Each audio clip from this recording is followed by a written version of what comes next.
세계관 전쟁이란 제목으로 말씀을 전하겠습니다. 여러분, 요즘 자녀들을 키우시면서 우리 자녀들하고 대화가 잘 되시나요? 대화가 쉽지가 않죠. 특별히 이제 10대 전후 아이들, 10대 아이들을 키우는 이 가정들이 참 많이 힘들어하는 것을 이렇게 보게 됩니다.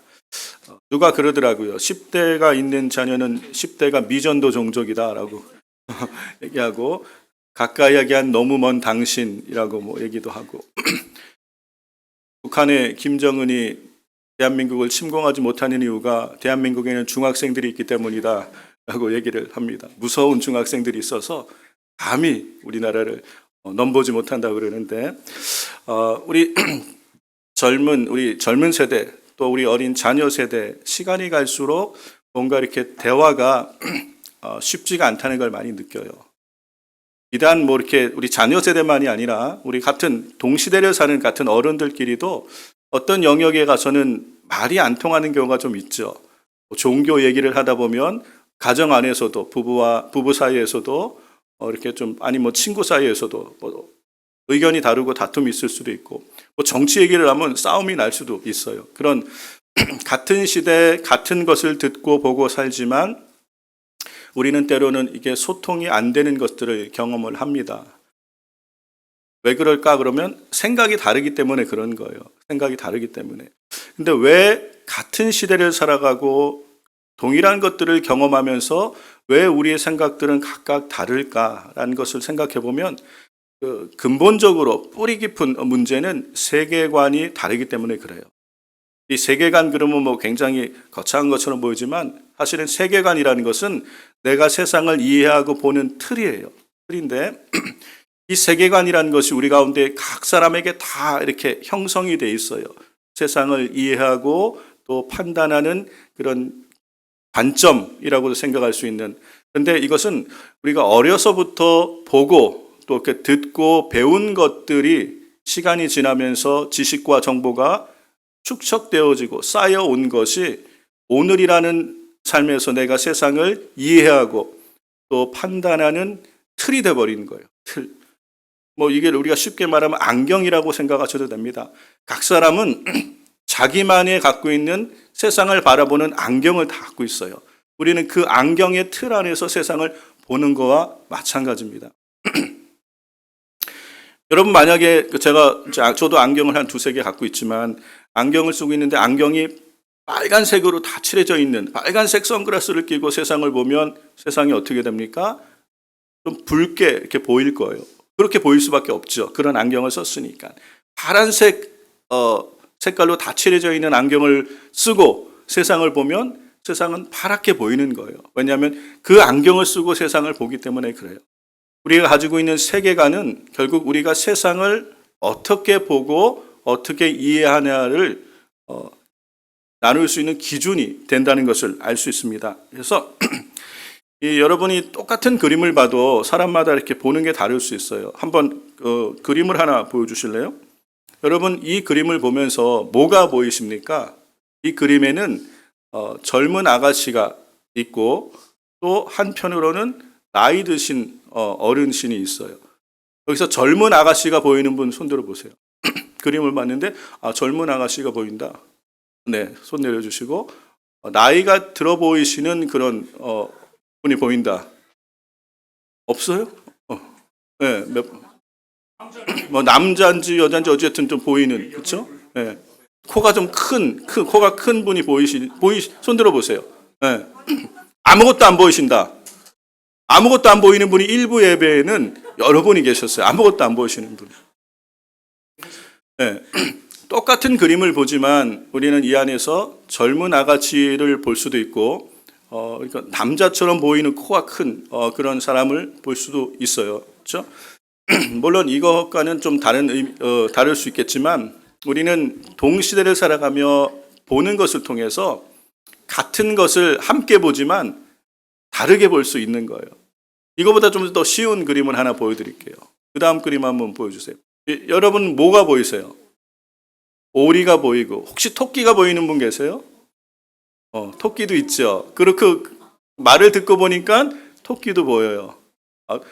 그리고 전혀 안 보이는 분도 계시고. 네, 똑같은 걸 봐도 우리가 보이는 게 있고 또 안 보이는 게 있을 수 있어요.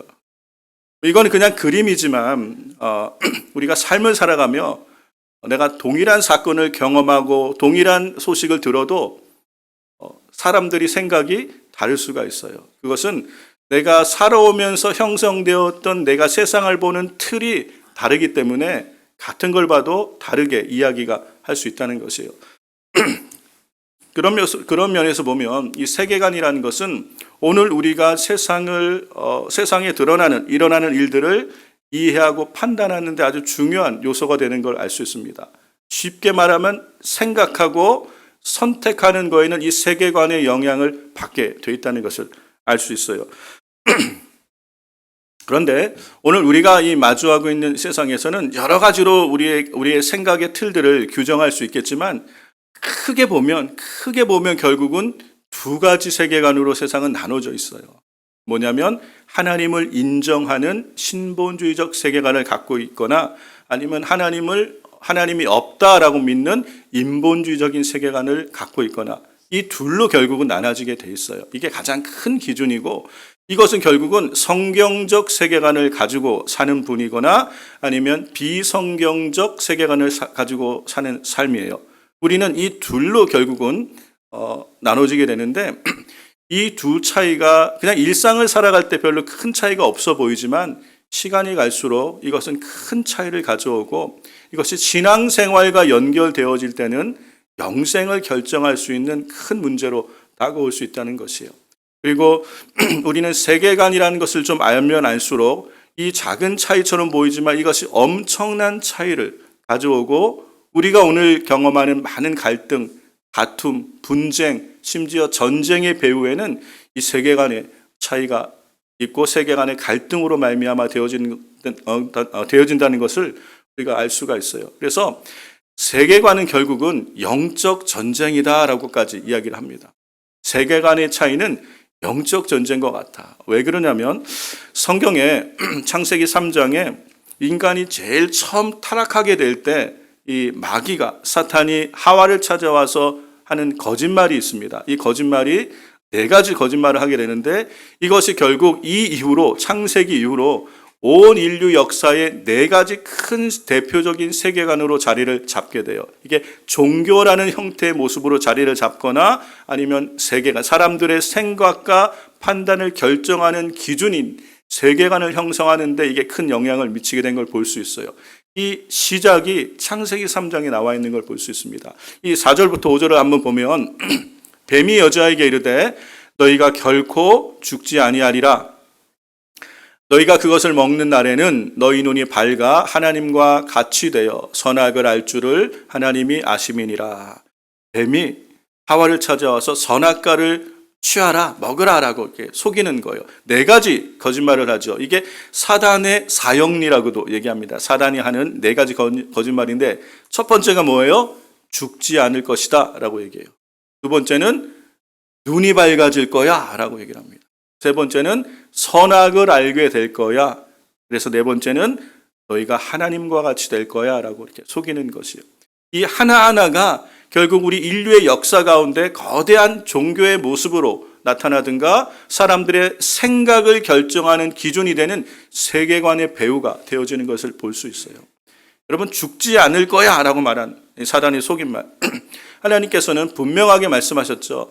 이 선악을 알게 하는 이 나무의 열매를 먹는 날에는 정령 죽으리라. 반드시 죽을 거야 라고 말씀하셨는데 사단은 이거를 죽지 않을 거야 라고 뻔뻔하게 거짓말을 해요. 죽지 않을 거야. 하나님께서는 분명히 죽는다라고 말했는데 사단은 죽지 않을 거야. 그런데 하와와 아담은 여기에 속은 거예요. 죽지 않을 거야라는. 원래 하나님께서 아담과 하와를 만드실 때 하나님의 형상을 닮은 영원을 살도록 지은 존재임에도 불구하고 영생 불세에 대한 이 유혹이 그에게 다가온 것 같아요. 그래서 사실은 죽지 않을 거야 라고 말했지만 죽게 되는 거예요. 사단이 죽지 않을 거야 라고 말했지만 이 선악과를 취하고 난 다음에 죽게 되는 상황이 발생하죠. 결과적으로는 죽는데 죽지 않을 거야라고 지금 살아가는 거짓말을 하는 거예요. 오늘 여러분 우리가 살아가는 이 세상에도요, 이게 종교의 모습으로 나타나요. 종교관으로 나타나요. 이게 불교나 힌두교 이 사관이 대부분 이런 거예요. 윤회를 이야기하고 그리고 환생을 이야기하는 게 이 힌두교, 불교 세계관인데, 이 안에 살아가는 사람들은요, 죽음을 우리랑 다르게 생각해요. 죽는 게 아니에요. 또 다시 태어나면 된다고 생각해요. 하나님께서는 사람이 한 번 죽는 것은 정하신 것이요, 그 후에는 심판이 있을 것이라 라고 말씀했는데, 사람들은 그걸 믿지 않아. 이 세계관 가운데 갇혀서 살아가는 사람들은 심판을 믿지 않는 거예요. 죽어서 또 다른 것으로 태어나면 되지라고 생각을 해서 죽음을 쉽게 생각할 수도 있다는 거예요. 속는 거죠. 하나님께서 정말 우리에게 죽지 않는 영생의 길을 허락하셨는데, 예수 그리스도 안에서 멸망치 않고 영생을 얻도록 우리 가운데 그리스도를 보내주셨지만, 하나님을 믿지 않고 예수님을 영접하지 않으므로 죽는 인생, 죽지 않을 거라라고 가르쳤지만 실상은 죽는 인생으로 살아가는 사람이 얼마나 많은지 몰라요. 눈이 밝아질 것이다 라고 얘기했습니다. 이것은 우리 인류의 역사에 이성주의, 계몽주의, 합리주의, 요즘 더 나아가서는 과학주의라고 얘기할 수 있는, 사람이 깨어나는 뭔가 더 새로운 그런 시대를 맞이할 것처럼 유토피아를 우리에게 보여주는 것처럼 소망을 줍니다. 그런데 실상 여러분 가만히 보면 19세기까지 인류는 교육이 진보하고 과학이 발전할수록 정말 인류의 미래에 유토피아가 올 거라는 생각들을 많이 했었어요. 그런데 이것이 깨어지게 된 것은 전 세계가 1차 대전을 경험하고 2차 대전을 경험한 후에 인류의 미래가 그렇게 밝지만은 않구나라는 걸 깨닫게 됩니다. 사람들은 요즘 각성이라는 얘기를 많이 듣죠. 계몽, 각성 또는 진화했다. 인류가 진화하고 진보한다는 것에 대해서 우리는 기대를 많이 갖잖아요. 과학이 얼마나 많이 발전했습니까? 교육의 수준도 너무너무 높죠. 여러분, 한 사람 한 사람이 갖고 있는 지식과 정보의 수준은 예전으로 말하면 불과 50년, 100년 전으로 거슬러 가면 세계적인 석학들이 갖고 있는 지식보다 훨씬 더 많은 여러분은 지식과 정보를 손안에 가지고 있어요. 전 세계 모든 언어를 여러분은 다 능통하게 말할 수 있는 기술을 가지고 살아가는 시대예요.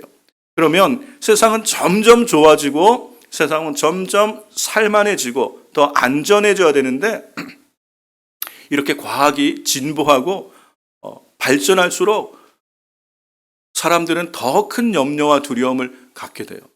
여러분, 핵이란 것이 과학의 발전과 함께 1차 대전을 지나면서 원자폭탄이 발견이 돼요.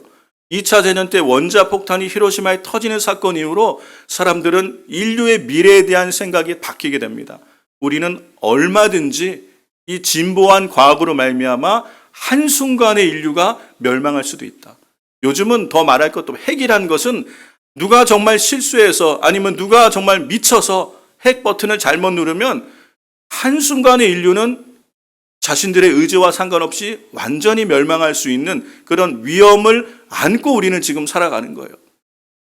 이런 핵이 없는, 원자폭탄이 없는 시대에는요, 그냥 국지전, 싸움하는 나라끼리 많이 죽거나 다치거나 이것으로 끝났는데, 이제는 그냥 나라 간의 문제가 아니라 핵이 폭발하거나 핵전쟁이 되면 살아날 수 있는 사람들이 많지 않은 그런 시대에 살아가는 거예요.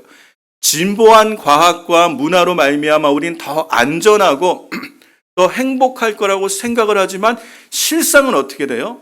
실상은 하나님을 떠난 아담이 하나님과의 관계가 깨어지고, 사람과 사람과의 관계가 깨어지고, 사람과 자연과의 관계가 깨어지고, 에덴 동산의 삶이 파괴된 것처럼, 사실은 우리는 과학이 진보하고 세상이 살기 편안해질 것처럼 생각하지만 더 큰 염려와 불안을 가지고 살아가요.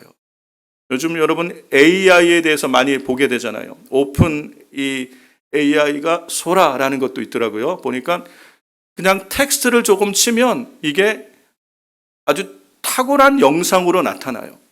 제가 한번 찾아봤더니 사람이 만든 것보다 더 정교하게 영상이 나타나더라고요. 여러분, 그게 그냥 글 몇 줄 치면 그렇게 영상이 제작되는, 그러니까 이게 어떻게 보면 엄청난 세대를 살아가는 거예요. 이제는 언어라는 것이 장벽이 아닐 수도 있는 시대가 되었어요.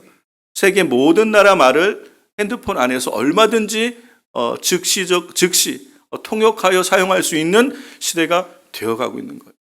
그러면 우리는 그런 시대에 더 행복하고 안전할 줄 알았는데 이게 엄청난 두려움을 우리 가운데 주는 것이에요. 여러분, 오늘날 이 과학의 진보는요, 우리가 정서적으로 수용하고 받아들이고 그리고 마음으로 준비가 되어지는 것보다 훨씬 빠르게 과학은 진보하고 있어요. 이 얘기는 우리가 이걸 다 적응하지 못하는 세대가 계속 나온다는 거예요. 그러면 이 진보하는 과학을 독점하고 있는 사람들이 있을 수 있겠죠. AI를 관리할 수 있는 사람들은 전 세계를 지배할 수도 있는 그런 시대가 얼마든지 되어질 수 있는 거예요. 우리는 이성이 깨어나고 합리적인 사고가 세상에 가득하고 진보하고 과학이 발전하면 행복할 거라고 생각했는데 실상은 어떻게 보면 더 큰 두려움을 가지고 살아가는 시대가 될 수도 있다는 거예요. 눈이 밝아지리라. 그런데 결국은요, 이 밝아진 눈이 결국은 죄가 더 우리 안에 깊어진 것을 깨닫게 되는 거예요. 결국은 눈이 밝아지고 난 다음에 아담과 하와가 뭘 발견했습니까? 자신들이 벌거벗었음을 발견하게 되는 거예요. 죄로 말미암아 나타나는 부끄러움과 수치를 발견하고 가리게 되는 거예요. 포장하게 되는 거예요. 외식하게 되는 거예요. 죄의 깊이가 더 깊어지는 거예요. 죄의 눈을 뜨는 시대가 되어져 버리는 거예요. 이 사단의 거짓말로 말미암아 인류는 죄에 대하여 눈을 뜨게 되고 이 죄에 대해서 눈을 뜸으로 더 깊은 죄로 빠지게 되는 문이 열어지게 되는 것을 알 수가 있어요. 더 큰 악이 사실은 인류를 지배할 수도 있는 것이 되어진 걸 볼 수 있어요. 뿐만 아니라 선악을 알게 한다는 것도 참 무서운 얘기예요. 선과 악의 기준, 한 100년 전만 해도 절대적인 선의 기준이 있었고 절대적인 악이라는 것이 보편적인 사람들의 생각 속에 있었어요. 그런데 지금은 선과 악에 대한 기준이 아주 너무너무 다양해졌어요. 무엇이 옳고 무엇이 그른가 누가 판단합니까? 이제는 내가 판단해요. 내가 보기에 옳으면 이게 선이 되는 거예요. 내가 모르기에 악이다 그러면 악인 거예요. 그렇게 해도 괜찮은 것처럼 되어진 세상이 되어버렸어요. 내가 어떤 위치에 선 거예요? 이제는 선과 악을 판단할 수 있는 위치에 서버린 거예요. 성경적으로 말하면 자기 소견에 옳은 대로 살아가도 아무렇지도 않은 세상이 되어버린 거예요. 그 세상을 미리 보여주는 거예요. 그런데 내가 선과 악을 판단하는 기준이 되어버리면 나중에 무엇이 되냐면 어떻게 되냐면 결국 세상은 어떻게 될까요? 힘 있는 자가 선이 되는 세상이 되어지는 거예요. 힘을 가진 자가 선이 되고 힘이 없으면 악이 되어버리는 세상이 여러분 오늘 경험하고 있지 않습니까? 우리의 자녀들이 학교에서도 힘 있는 자가 선이 되어지는 것을 경험할 수밖에 없고 여러분 일터나 세상에서도 결국은 강력한 힘을 갖고 있는 사람이 그 말이 선이 되어질 수밖에 없는 세상을 우리가 지금 살아가고 있는지도 모른다는 거예요. 선악을 알게 하겠다라고 했지만 사실은 우리가 기대하는 그런 선과 악을 판단하는 것이 아닌 것을 볼 수 있죠. 그래서 결국은 하나님 같이 될 거야. 이게 사람들이 얼마나 좋아요. 내가 하나님의 위치에 설 수 있다면 하나님의 자리, 하나님의 위치까지 내가 설 수 있을 거라고 생각합니다. 그런데 사실 여러분 이게 얼마나 무서운 일이에요. 나는 여러분 우리가 스스로가 판단하고 하나님처럼 하나님의 위치에 설 거라고 생각하고 내가 으뜸이 되고자 하지만 이 배후에 이것이 나타나는 종교의 모습은요. 범신론적 합일주의가 되는 거예요. 이 세계관을 갖고 있는 종교가 대표적인 것이 힌두교고 불교예요. 여러분 지금 전 세계에서 가장 많은 영향력을 끼치고 있는 종교적 영향이 힌두교예요. 이 힌두교는 오늘날 우리가 지금 경험하고 마주하고 누리고 있는 문화의 대부분의 배후에서 힌두교의 영향을 참 많이 받고 있는 걸 볼 수 있어요. 내가 스스로 신이 될 수 있는. 여러분 이게 이렇게 얘기하면 좀 어려우니까 실제적으로 여러분이 우리의 삶의 자리에서 많이 경험하게 되는 게 뭐예요? 요즘 건강을 위해서 요가들 많이 하시죠. 요가도 하시고 또는 단전호흡 이런 거 하는 분들이 계시잖아요. 그렇죠? 건강을 위해서 우리는 좀 더 건강한 삶을 살기 위해서 그렇게 요가도 하고 단전호흡도 하고 기도합니다. 그런데 이 기나 요가나 단전호흡의 배경이 뭐냐면 힌두교적 사고예요. 세계관이에요. 그래서 이 기후훈련이나 단전호흡이나 요가 같은 경우는 결국은 명상의 자리까지 깊이 들어가야 돼요. 이 단계, 처음은 건강을 위하여 우리가 육신의 건강을 위하여 이런 운동을 하고 훈련을 하는 것처럼 보이지만 레벨이 올라가고 단계가 깊어질수록 결국은 접신하게 돼 있어요. 접신. 신과의 합의를 가져오게 돼요. 이게 이 종교의 세계관이에요. 그리고 이 운동의 뿌리 깊은 세계관이 그 안에 있는 거예요. 그래서 접신하게 되어지는 것, 이것이 불교에서 말하는 해탈일 수도 있고, 깊은 차원으로 들어가면 결국은 세계관의 전쟁이라는 거예요. 그런데 우리는 문화라는 이름으로 건강이라는 컨텐츠의 하나로 우리가 그냥 활용할 수 있을 거라고만 생각하고 아무런 어떤 꺼리낌 없이 우리가 그런 것들을 접하고 또 누리고 살아가지 않습니까? 그런데 이 안에는 사실은 치열한 세계관의 전쟁이 있을 수 있다는 것이요. 우리가 오늘 읽은 이 성경의 내용이, 여러분 읽어드린 이 본문이 요엘서 말씀이 사실은 요엘서의 본문의 내용은, 요엘서는 BC 9세기경에 활동했던 학자예요. 그러니까 다른 선지자보다 더 이전의 선지자인데 요엘서의 내용은 말세에 관한 이야기들이에요. 성령을 부어주시겠다라고 말씀하셨던 말세와 여호와의 날, 세상 끝날에 되어질 있을 일들을 우리에게 보여주는 거예요.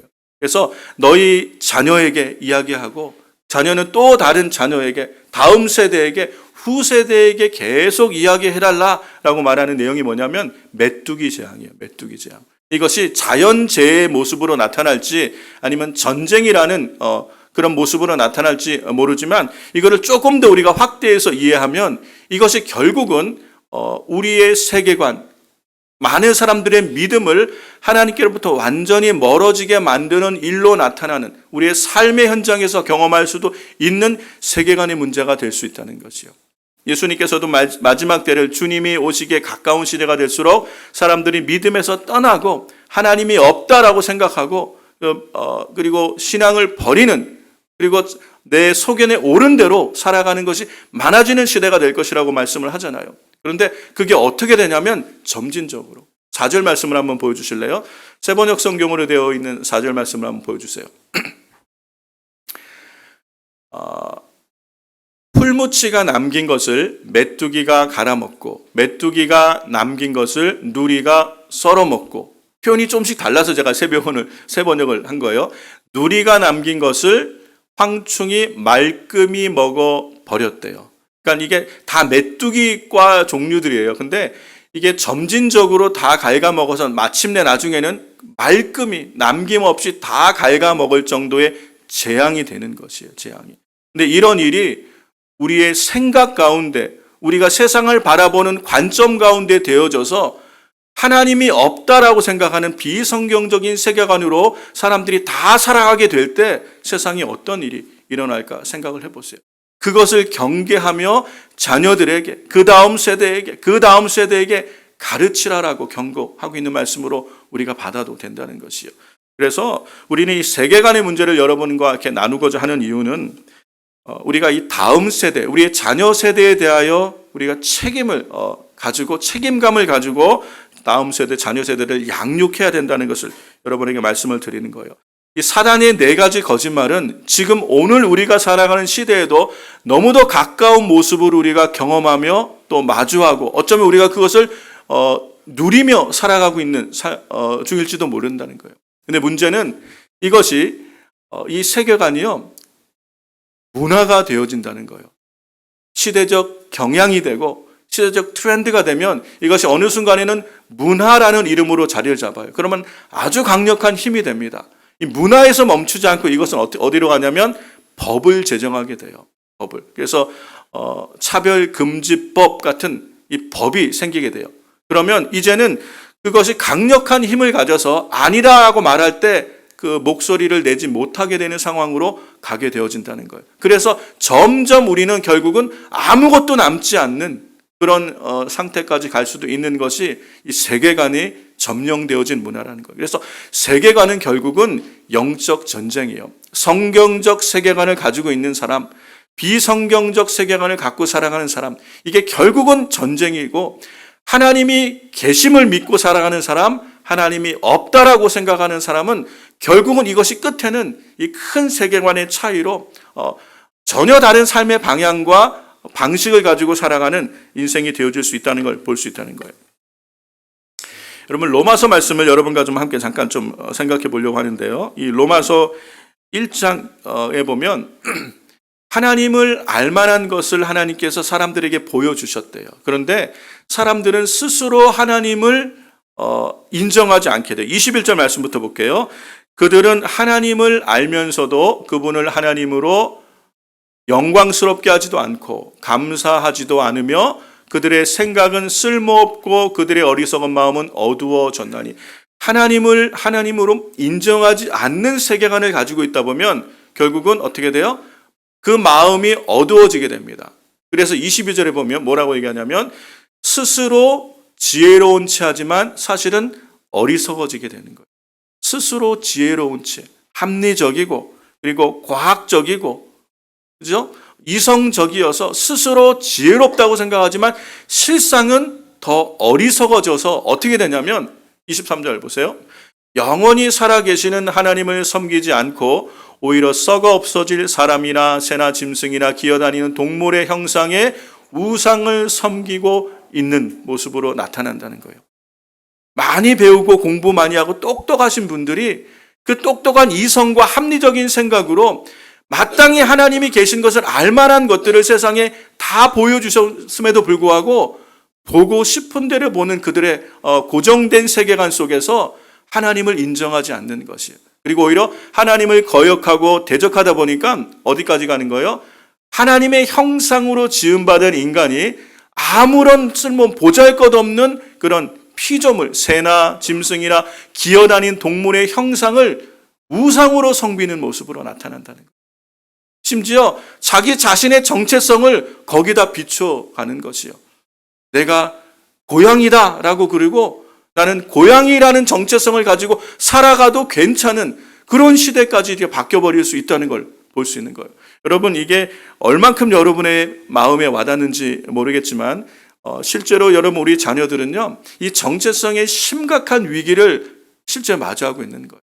시간이 갈수록 부모에 의해서 가르쳐지고 배워지면서 판단할 수 있는 그런 성숙함이 되어지기도 전에 너무도 어린 나이에 교육으로 말미암아, 배움이라는 것으로 말미암아 주입되어진 지식이 그들로 하여금 호기심을 가져오게 해서 성 정체성을 다 무너뜨리는 거예요. 그래서 동성애에 관하여 호감을 갖고 호기심을 갖게 만드는 거예요.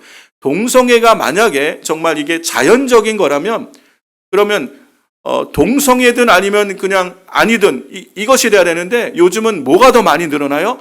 양성애자들이 많이 늘어나죠. 이게 죄라는 것이에요. 그냥 타고난 기질의 문제가 아니라 호기심으로 시작됨으로 죄가 더 깊어지고 죄의 눈이 밝아지게 되는 거예요. 로마서의 1장 이렇게 말씀하신 하나님께서 26절부터 나오는 말씀에 이렇게 말씀하십니다.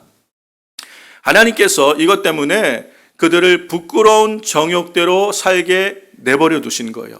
그래서 여자들까지도 정상적인 성생활을 버리고 변태적인 짓을 즐기며, 현대인의 성경으로 읽어드리는 겁니다. 27절에 보면 남자들도 그와 같이 여자들과의 정상적인 성생활을 버리고 자기들끼리 서로 정욕을 불태우면서 부끄러운 짓을 하여 그 잘못된 대가를, 잘못에 대한 마땅한 대가를 받았다라고 얘기하는 거예요.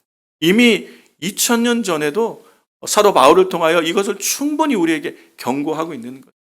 근데 이게 이제는 우리 가운데 그 시대는 부끄럽게 여겼던 일들이 지금은 어떻게 돼요? 인권이란 이름으로 당당하게 축제들 열어가면서 사람들에게 이거를 강요할 수 있는, 오히려 그것에 대해 문제를 제기하면 차별이 되어지는 그런 시대가 되어버린 거예요. 그래서 뭐라고 얘기합니까? 그 다음에 28절에 보면 사람들이 하나님을 알려 하지 않으므로 하나님께서도 그들을 부패한 마음으로 악한 일을 하도록 내버려 두신 거예요. 그냥 하나님께서, 이게 심판이에요. 여러분, 이게 얼마나 무서운 심판인 것을 성경을 통하여 알면 그러지 않을 텐데, 사람들은 하나님을 두려워하지 않으니까, 마음에 하나님 두기를 싫어하니까 부패한 마음에 죄의 욕심이 이끄는 대로 그렇게 살아가다 보니까 죄악이 관영해지게 되는 거예요. 그래서 남자도 좋고 여자도 좋다, 양성애자가 더 많이 들어가는 거예요. 이게 부패한 마음으로 말미암아 되어지는 것을 알 수 있죠. 32절 말씀을 한번 보여주세요. 이런 식으로 사는 사람들은 죽임을 당한다는 하나님의 법을 알면서도 그들은 자기들만 이런 짓을 하는 것이 아니라 이렇게 사는 사람들을 옳다고 두둔까지 하고 있는 상황으로 나가게 되는 것이요. 그래서 문화를 형성하고, 그래서 힘을 갖게 되고 법을 제정하여 이제는 그걸 가지고 오히려 역으로 차별을 할 수 있는 상황까지 되어진 게 오늘 우리가 경험하고 있는 이런 많은 문제들이라는 것이에요. 이런 부분들에 대해서 우리의 자녀들은요, 사실은 무방비 상태예요. 어린 나이에 학교에서 공교육을 통하여 이것이 부모의 허락도 없이 가르쳐지고, 그 아이들은 그런 판단할 수 있는 그런 성숙함이 없을 때 호기심으로 죄에 대하여, 너무도 이른 나이에 성에 대하여 눈이 밝아지는 거예요. 요즘 아이들이 얼마나 영악합니까? 우리 때랑은 비교할 수 없이 영악하죠. 너무도 어린 나이에 돈 맛을 알게 되고, 힘에 대한 맛을 알게 돼서 초등학교 아이들이 조폭놀이하고 지내는 심각할 정도의 그런 일들이 있죠. 성은 말할 것도 없고, 어린 아이들이 호기심에 시작하는 이런 성에 눈을 뜨다 보니까 너무 이른 나이에 양성애자들이 많이 생기는 이유가 여기 있는 거예요. 여기에 대해서 우리는 이것에 대한 분명한 세계관을 분별하고 기독교적 세계관을 우리 자녀들에게 가르쳐야 되는 거예요. 사랑하는 성도 여러분, 여러분은 우리의 자녀들이 이 빠르게 변하는 세상에 빨리 적응하고 좋은 학교 들어가서 좋은 직장 들어가서 돈도 많이 벌고 먹고 사는 거 걱정 없이 잘 살고 성공하면 좋겠다, 이거 바라시잖아요. 그렇죠? 그래서 그렇게 되어진 우리 자녀가 하나님을 떠난 비성경적인 세계관으로 살아간다면 그 끝이 어떻게 되겠어요? 여러분, 그래도 괜찮습니까? 세상 사는 동안에 성공하고 잘 살면 끝나는 겁니까? 그렇지가 않단 말이에요. 마태복음 1장에 보면 족보 얘기가 나와요. 아브라함은 이삭을 낳고 이삭은 야곱을 낳고 야곱 이후에 쭉쭉 족장들의 이야기가 나오는데 예수 그리스도까지 이어지는데 구약 시대에 믿음의 계보가 나오는 거예요. 그런데 누구의 이름이 성경에 기록된 거예요? 믿음으로 낳은 자의 이름이 기록된 거예요. 낳고. 믿음으로 낳지 못한 자녀는 이름이 기록될 수 없는 거예요. 여러분, 우리가 주님 앞에 설 날이 있을 텐데 하나님의 집에, 우리의 본향에 가면 거기에 생명책에 우리의 이름들이 기록되어 있을 거예요. 여러분의 이름들이 기록되어 있을 거예요.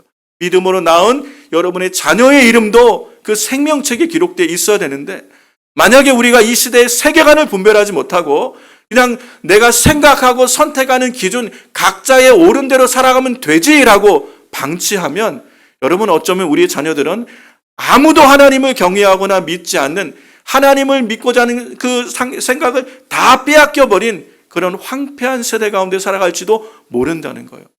여기에 대해서 우리는 두려워하는 마음으로 자녀들에게 가르치고 또 다음 세대에게 전달을 해야 되는데, 이게 부모의 책임인데, 우리는 우리의 자녀와 우리 자신을 위하여 우려야 되는데 그러지 못하고 정말 세상의 성공이 전부라고 생각하여 자녀를 그렇게 방치한다면 그 끝이 어떻게 되겠냐는 것이요. 사랑하는 성도 여러분, 그래서 우리는 자녀들에게 가르쳐야 돼요. 뭘 가르쳐야 됩니까? 하나님을 경외하는 삶을 가르쳐야 돼요. 성경적 세계관을 가르치셔야 돼요. 그냥 학교 교육에 맡겨놓으면 다 되어지는 것이 아니에요. 여러분, 세상이 얼마나 빠르게 변하고 있습니까? 우리가 쫓아가지 못할 정도로 빠르게 변화되는 세상에 우리의 자녀들이 빨리 적응하도록 가르치는 것보다 더 중요한 게 뭐냐면, 바른 기준을 가진 성경적 세계관으로 살아갈 수 있는, 하나님의 자녀들로 살아갈 수 있는 하나님의 자녀의 정체성을 갖게 하는 게 얼마나 중요한지 몰라요. 그래서 교육을 하셔야 돼요. 말씀을 정리하면서 로마서 12장 말씀을 한번 같이 볼게요. 너희는 이 세대를 본받지 말고 마음을 새롭게 함으로 변화를 받아 하나님의 선하시고 기뻐하시고 온전한 뜻이 무엇인지 분별하도록 하라라고 하셨어요. 우리는 이 세대를 본받지 말아야 되는데, 이렇게 많이 경계했는데 이 세대가 어떤 세대입니까? 선한 것을 악하다 하고 악한 것을 선하다고 거짓으로 말해도 아무렇게나 말해도 괜찮은 시대가 되어버린 이 세대를 본받지 말라라고 얘기해요. 마음을 새롭게 함으로 변화를 받아야 돼요. 우리는 정말 그러한 세대를 살아가면서 우리와 우리의 자녀들이 변화된 삶을 살아가야 되는데, 그러기 위해서는요, 마음이 새로워져야 돼요. 마음의 깊은 곳에 자리 잡은 게 세계관이에요. 어려서부터 듣고 보고 배운 것들, 지식과 정보가 쌓여서 내가 세상을 이해하고 바라보는 틀이 되어버린 것을 깨트릴 수가 없어요. 그런데 이 마음은, 이게 우리의 마음 안에 거하는 세계관이에요. 세상을 보는 생각이고 관점이에요. 그래서 우리는 우리의 자녀 세대와 대화가 안 되는 거예요. 그 아이들은 그렇게 배워오고 그렇게 세상을 보고 그게 옳다고 여기기 때문에.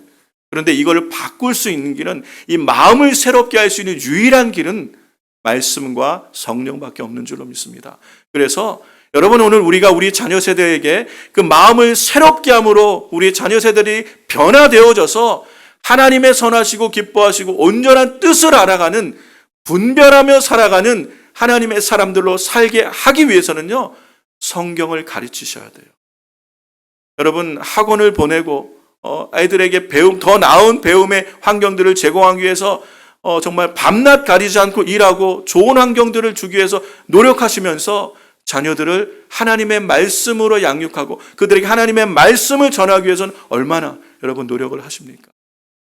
공부하라 하면서 성경 보라는 얘기는 우리가 하지 않잖아요. 그런데 이게 이제는 너무너무 중요한 시대가 되었어요. 아이들이 변화될 수 있는 유일한 길은 그들의 고정되어진 세계관을 깨트리고 하나님의 사람들로 정말 변화되어 나올 수 있는, 그래서 그들의 이 삶의 끝이 영원하신 하나님 나라 영생에 참여할 수 있는 자가 되게 하기 위해서는 성경을 가르쳐야 돼요. 성경을 보게 하셔야 돼요. 여러분, 사순절 기간에 순별로 열심히 성경들을 읽고 계시죠? 여러분만 성경을 읽어서는 안 돼요. 이 사순절 기간 여러분 성경 읽으실 때 여러분의 자녀를 앉혀놓고 같이 읽으셔야 돼요. 한 구절 한 구절, 한 장 한 장 같이 읽어 나가셔야 돼요. 성경을 읽는 훈련을 하셔야 돼요. 성경을 읽게 하시고 성경을 가르치셔야 돼요. 그래야 이 성경의 말씀이 우리의 마음을 새롭게 합니다. 왜 그래요? 성경은 그냥 문자가 아니기 때문에 그래요. 예수님이 우리가 하신 말씀, 내가 너에게 이르는 말이 영이요 생명이라 말씀하셨어요. 우리를 변화시키는 믿음은요, 들음에서 온다고 말씀하셨죠. 들음은 그리스도의 말씀으로 말미암느니라. 하나님의 말씀을 듣고 보고 읽고 깨달을 때 성령께서 우리 안에 역사하심으로 마음이 새롭게 되는 거예요. 변화되어지는 아이들이 나오는 거예요. 거듭나는 사람들이 나타나게 되는 거예요. 모든 성경은 하나님의 감동으로 된 것으로 교훈과 책망과 바르게 함과 의로 교육하기 유익하니 이는 하나님의 사람으로 온전케 하며 모든 선한 일을 행하기에 온전케 하려 함이라. 우리가 정말 하나님의 사람으로 변화되고 온전케 되기 위해서는 하나님의 말씀이 우리 가운데 있어야 돼요. 그런데 모든 성경은 하나님의 감동으로 되었다고 성경은 얘기해요. 이 감동이란 게 뭐냐면요, 하나님의 호흡을 말하는 거예요. 창세기에 하나님은 사람을 흙으로 지으셨죠. 흙은 물질이에요. 우리가 물질에서 시작됐어요. 근데 물질 그대로 놔두면 그냥 물질이지만 흙으로 지은 사람에게 하나님께서는 그 코에 생기, 호흡을 불어 넣으셨어요. 그래서 사람은 living soul, 영적 존재, 살아있는 존재가 되는 거예요. 여러분, 오늘 우리가 그냥 학교 공교육에 맡겨두면 하나님이 없는 유물론적인 세계관으로 살아가면 물질이 전부고 물질에 나서 물질의 진화로 끝나는 것으로 마친다면 아무 소용이 없는 거예요. 그런 물질적 유물론적 세계관으로 살아가는 우리 자녀들에게 영이신 하나님의 말씀, 하나님의 호흡이 들어가야 살아나는 산 사람이 되는 줄로 믿습니다. 영적인 사람이 되는 거예요. 하나님의 말씀이 들리면 살아나게 되는 줄로 믿습니다. 왜요? 하나님의 말씀은 영이고 생명이고 하나님의 말씀은 살았고 운동력이 있어 좌우의 날선 어떤 검보다 예리하여 우리의 영과 혼과 및 관절과 골수를 찔러 쪼개며 우리의 마음의 뜻을, 우리의 마음을 감찰하고 생각과 뜻을 감찰하신다고 말씀하시는 것. 우리의 깊은 것을 감찰해내시고 깨닫고 분별하게 하시는 게 하나님의 말씀이요. 하나님의 말씀은 죽은 말씀이 아니라는 거예요. 살아있는 말씀이고 운동력이 있다는 게 뭐냐면 변화시키는 능력이 있다는 말씀이에요. 하나님의 말씀에 우리가 비추어지고 하나님의 말씀을 보고 듣고 읽고 배울 때 우리 안에 계시는 성령께서 역사하심으로 우리 안에 새로운 마음으로 변화시키는, 이게 거듭나어지고 하나님을 경외하는 성경적 세간으로, 신본주의적 세간으로 살아가는 믿음의 세대를 만들어 주실 줄로 믿습니다. 여러분, 우리는 우리의 자녀들이 하나님을 경외하는 믿음의 세대가 일어나야 돼요. 여러분이 지금 신앙생활 잘하시는 것 이상으로 여러분, 우리는 우리의 자녀의 신앙에 관심을 가져야 돼요. 우리보다 더 믿음의 세대로 자라갈 수 있도록 젊은이들이 얼마나 요즘 신앙생활이 힘들겠어요. 이 세상에서. 우리의 자녀들은 더 말할 것 없습니다. 여러분의 어린 자녀들은 앞으로 어떤 세상에서 살아가겠어요. 그런 세대 속에서 하나님을 경외하는 흔들리지 않는 믿음의 사람으로 세상을 변화시킬 수 있는 빛과 소금으로 세상에 선한 영향력을 주는 하나님의 자녀로 서는 것은 여러분이 지금부터 성경을 가르쳐야 된다는 것. 성경을 읽게 하셔야 된다는 것. 하나님의 말씀이 들려질 때 믿음의 역사가 일어나게 되는 줄로 믿습니다. 말씀을 정리합니다. 사랑하는 성도 여러분, 성경을 가르친다는 것, 성경을 읽게 한다는 것, 성경을 묵상한다는 것은 그냥 좋은 경건의 습관 정도가 아니라는 것이요. 이것은 세계관의 전쟁의 한가운데 있어서 우리가 정말 살아나는, 우리가 끝까지 승리하는 믿음의 삶을 살아가는 비결이 여기 있는 줄로 믿습니다. 그래서 여러분, 우리가 우리의 자녀 세대를 쫓아다니며 어떻게 그 아이들을 케어할 수 있겠어요? 다만 우리가 할 수 있는 것은 하나님 앞에 기도하며 그 아이들이 하나님의 말씀인 성경 앞에 설 수 있도록 좋은 습관을 가르쳐주고, 이거는 여러분은 읽지 않으면서 자녀들에게 읽으라 그런다고 되겠습니까? 함께 앉아서 성경을 읽어나가는 시간들이 되어질 때 하나님께서는 그 가정을 반드시 붙드시고 하나님의 선한 일을 이뤄가는 축복의 통로, 믿음의 가정으로, 믿음의 세대로, 악하고 폐역한 세대에 하나님께서 역사하시는 빛과 소금의 사람들로 살아가도록 붙들어 주실 줄로 믿습니다. 이 사람이 세상을 변화시키고 세상을 세계 복음화를 감당하는 믿음의 일꾼들이 될 줄로 믿습니다. 우리 순전한 교회 성도님들의 가정, 우리의 자녀, 우리의 다음 세대가 이렇게 주님 안에서 붙들려 변화되어져서 세상에 선한 영향력을 주는 자녀가 되어질 수 있기를 여러분 소망하며 하나님 앞에 기도하며 하나님의 말씀 앞에 서가는 우리 모두가 되기를 주의 이름으로 축원합니다.